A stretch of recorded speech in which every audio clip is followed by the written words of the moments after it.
Well, well, well. What do we have here?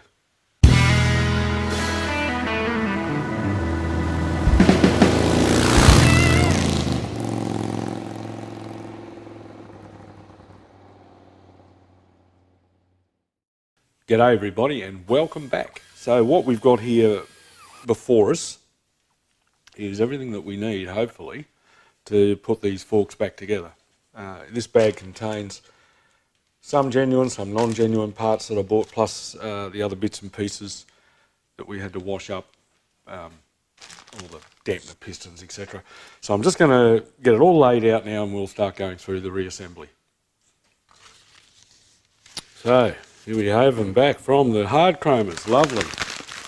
Very nice. Alright, so Hobart Hard Chrome have delivered. And we've got nice straight tubes and they are like new. There are no chips and no pits and rust and all of that's all been taken care of. Now, when I pulled these things apart, I marked them up left and right. I'm not worried about it, to be honest. I think they'll work in either. But all the parts have been cleaned.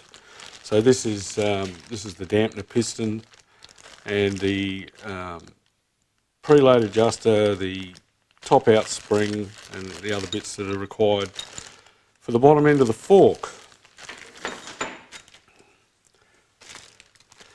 What I got from Suzuki was new clips for the seals, new caps for the top. I bought some new seals and screws, hopefully. I thought they were in there. Yes, there they are. New screws for the oil drains. They were really bad. One of them, this one wasn't too bad, but I thought I might as well replace them both. The other one, someone had chewed out with a Phillips driver and you couldn't get the screw to move. I ended up having to weld on the screw, put a dollop of weld, hit it with a hammer, dollop of weld, hit it with a hammer, get it with the vice grips and undo it. That's the only way I could get it out of the fork leg. And they go in here, those little fellas. Right, so let's just pick one. Let's just pick one and start with it. This one will do. They're being cleaned internally, obviously. And this one will be the left-hand side. So in the interest of keeping it all the same, I guess, we'll use the bag with the left-hand bits. Now you'll remember that I was having trouble trying to find the right volume of oil for these forks. And we still haven't got a resolve on that. But the volume I put in there will be better than the volume that was in there, which was 0. It's just dawned on me I've left my JIS screwdriver at home, so that's okay, we'll do them, we'll tighten those up at home when we get to that point. So, just a couple of things. Let's just say you're a custom guy and you want to lower your forks. How do you go about doing that? So the way these function is, this is the dampener piston and it creates resistance to travel within the oil and redirects it through these ports either side of this tube. If we slot that down in here,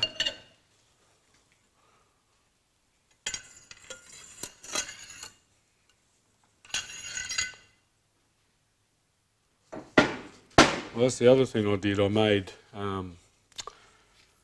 I took a M12 bolt and welded it to a piece of stainless round bar with a T-handle on it so that we could use it on these dampener pistons. So our dampener piston is retained in the bottom of the leg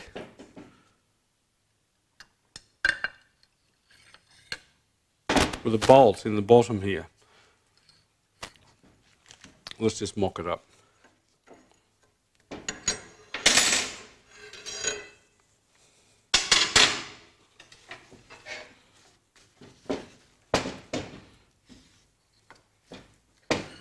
Alright, so our dampener piston has been assembled in the bottom of this with the top out spring.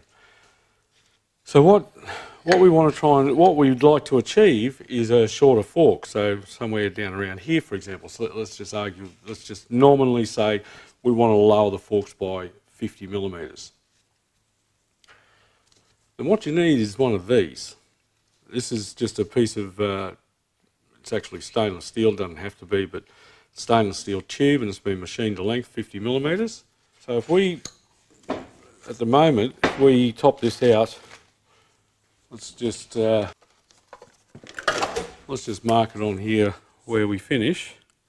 One there, and we'll just go off the bottom of the axle there. So that's our overall fork length with the tube extended. So if we remove that dampener now,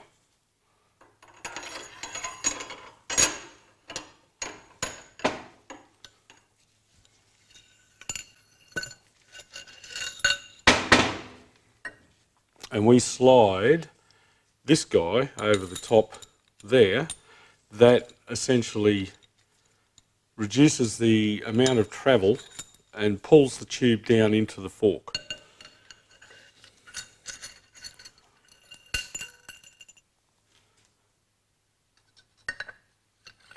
So now if we assemble him,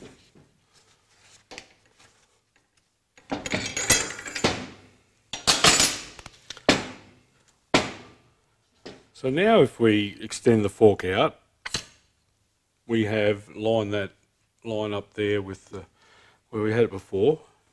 Our fork is now that much shorter. But if you do that, then you then need to shorten your compression spring by the same amount as your rebound spring. So if we pop that in there, you now need to cut 50 millimeters off this fella to make it the same top and bottom. And that's it, your forks are shortened. Now, on the subject of springs, these are progressively wound. We looked at that. When we pulled them out, the tightly wound section was at the bottom of the fork. There's some debate as to whether or not that is correct. I'm going to flip them the other way so that the tightly wound section is at the top. And the only reason that I can find, and it's got nothing to do with what starts to travel before the other and what position it's in, because it's not going to make any difference whether the spring's at the top or the bottom, it's still going to react the same. The only argument that I can find that for inverting it and having the coils, the close wound coils at the top of the fork, is that unsprung weight, essentially. So there's more mass here, and we get it away from the axle and put it up on the frame. So it's unsprung weight. That's the only thing that I can see to that would warrant having any argument at all over which way's up. Now, if you're going to cut 50 millimeters off this spring, you don't want to be doing it from that end. You want to maintain that progressive spring rate. So flip him over, cut it off the linear section at the end, and then, or the wider spread section, and then insert it with the tightly wound coils to the top, and you have a 50 millimeter shorter front end than what you had when you started. It's as simple as that. That's all you need to do. Right, now we've done all that crap, let's pull it all apart again, put it back together properly.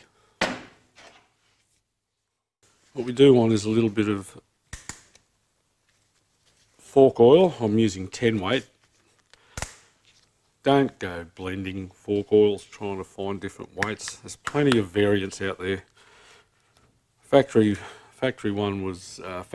oil was 10, so we'll run with 10. Like I said, that front end was terrible. Remember when I took it for that first ride and it felt really sketchy? Any wonder. I'm just going to pour a bit into the cap so that we have some lube. Now, Might be getting a bit ahead of myself here. We should probably fit the seals. So hopefully these are the right units. I mean, for those of you that followed the XS1100 build when I did this, you'll remember I had all sorts of trouble trying to get these seals to fit.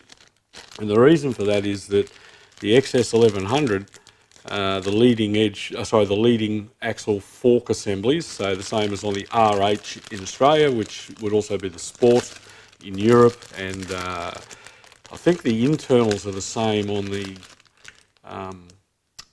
the specials in America, I think. There's a 1mm difference in the diameter of the spring compared to the of the seal compared to the inline axle fork.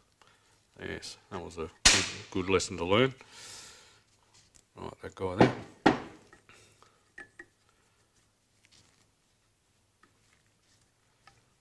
Yeah, these look like they're going to fit. They're going to be okay. So there's a couple of ways you can go about this. You can get yourself a 37mm fork seal slide hammer. I do have one at home, but I'm not going to use it. I'm going to use a press, and that's the other way you can do it. I'll get my bearing and seal fitting units. That's got to be able to go down in there. I don't think it will. No, it won't. Next size down. That'll go down in there. It's a little bit... Oh no, that'll be alright. Now just to help it along, I'm just going to put a little bit of fork oil on there. Just to give it a helping hand. I want to make sure it's going in straight.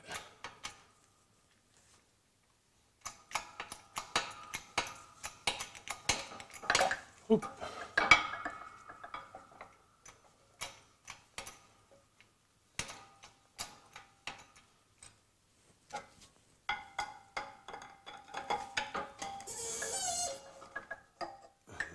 It has gone in at an angle.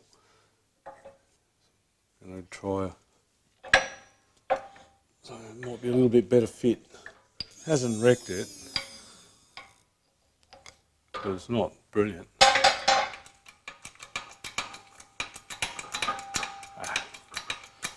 we go. Let's square him up alright. Let's come down home.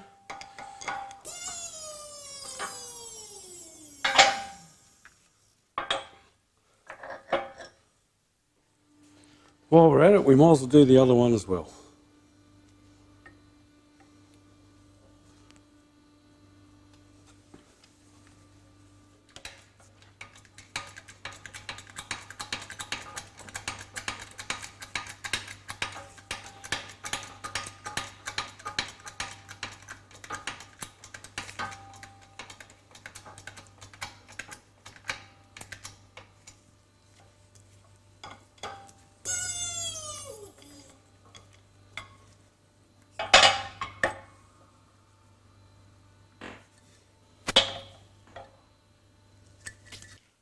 Right, new retaining pins. Now, I bought some genuine Suzuki ones, but then I was still looking around online. I found some stainless steel aftermarket ones, so I'm going to use them.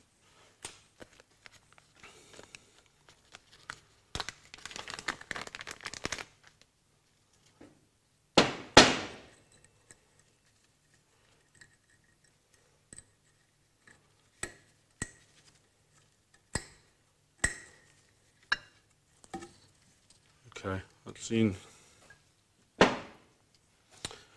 Now, let's put this together for the last time.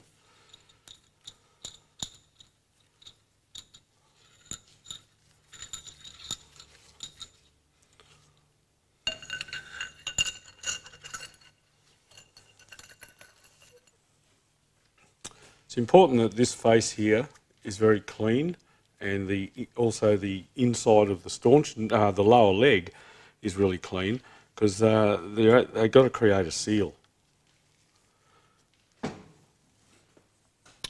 Now, speaking of seals, the only thing I didn't get, and it's easy as, I don't know why, but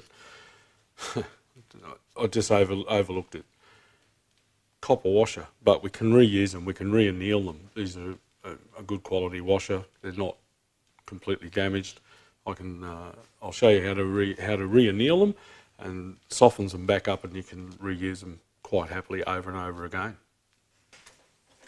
One of the last videos I mentioned I didn't have an oxy torch yet. Obviously I do now.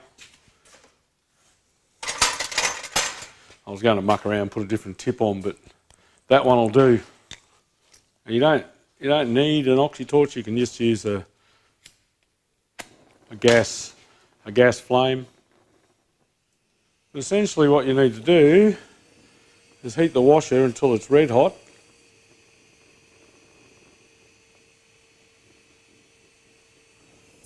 And drop it straight in water. And that washer is now annealed and ready to be reused. Just like I bought one. So we're ready to put all this in now. Bit of fork oil on the seal and bushing in there. Let's go nuts and put some on the tube. Right.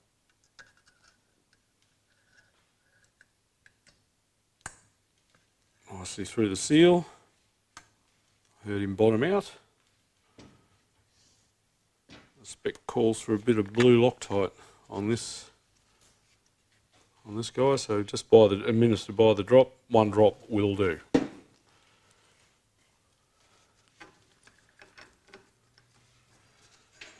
Insert special tool number XYZ123, whatever the hell it is.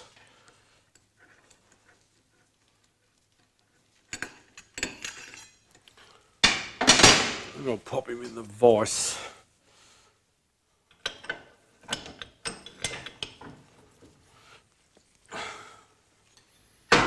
A lot of people lost the plot in the strip down video where I grabbed the tube in the vise, and rightly so. You shouldn't put a lot of weight on those things. But the fact is that they are pretty tough. But don't go ahead and do that. I don't know what the torque is on them. Check your manual. There'll be a torque setting. The best way to do it is to crack them while they're still in the bike, held in the triple clamps. Same with doing them back up tight.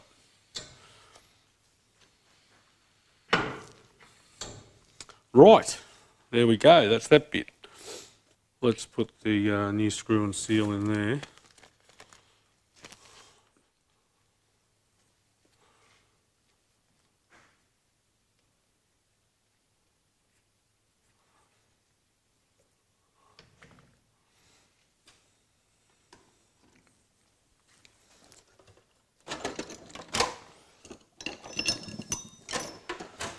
Now, sadly, like I said, my JIS screwdrivers are at home, so I should be able to just pull this down very carefully so as not to damage the screw to the point where it won't leak, and then I can tighten them again when I get home. I think we're ready to put some oil and cap, etc.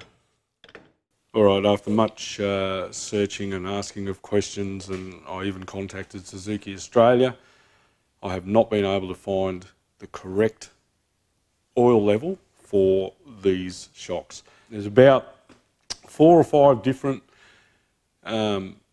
responses that I've gotten from people in the 240, 250 odd millimetre range down to 213, 214, and it seems that the magic number for these is 214 millimetres. That's what I'm going to put in it. Is it right? Don't know. If and when I do find out, we'll make adjustments, but that's what I'm going to put in it now. It'll certainly be a whole lot better than the 0 millilitres that was in there. So I'm going to pour in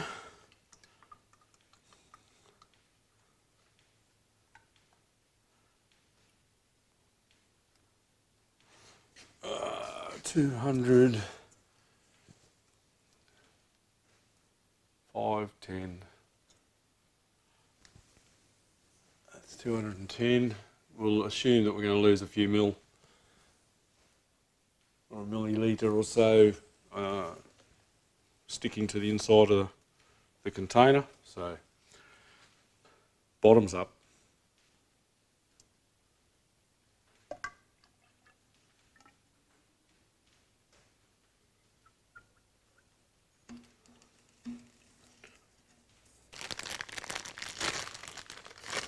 New O-rings for the cap at the top.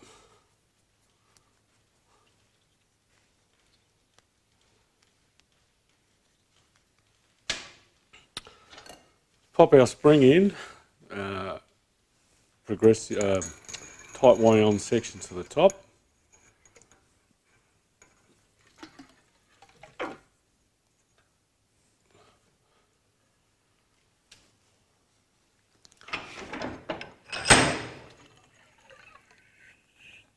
Yeah, I know you're going to hate this, aren't you? I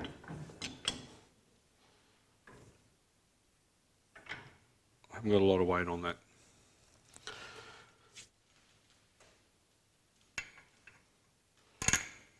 Pop that guy down in there. And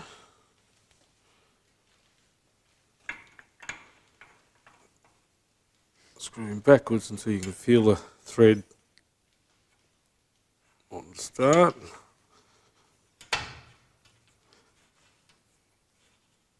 There, and then wind him in.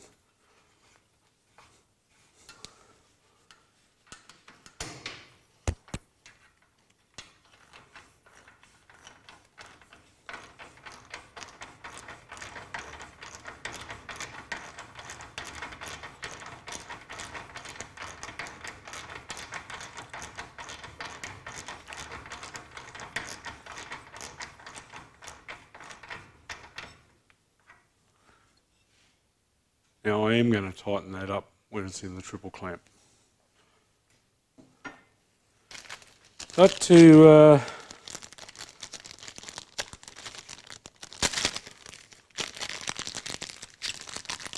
cap it off, pardon the pun, I got these from Suzuki.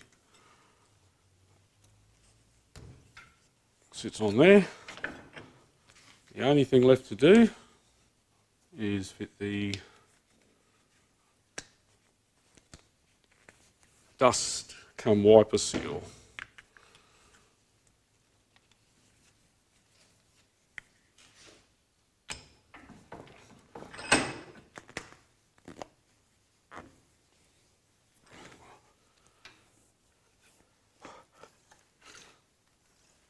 That feels pretty nice to me. One fork assembled. Now just have to rinse and repeat.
Alright, there you go. Not so scary. Two forks reassembled, ready to go on the bike. So the next job will be to fit the steering stem, triple clamps, forks, go on and put the brakes together on the bike and get that whole front end set up. But that's it for now. Thanks for watching. Don't forget to like, subscribe and comment, and I'll catch you next time on Andy's Motorcycle Obsessions. Bye for now.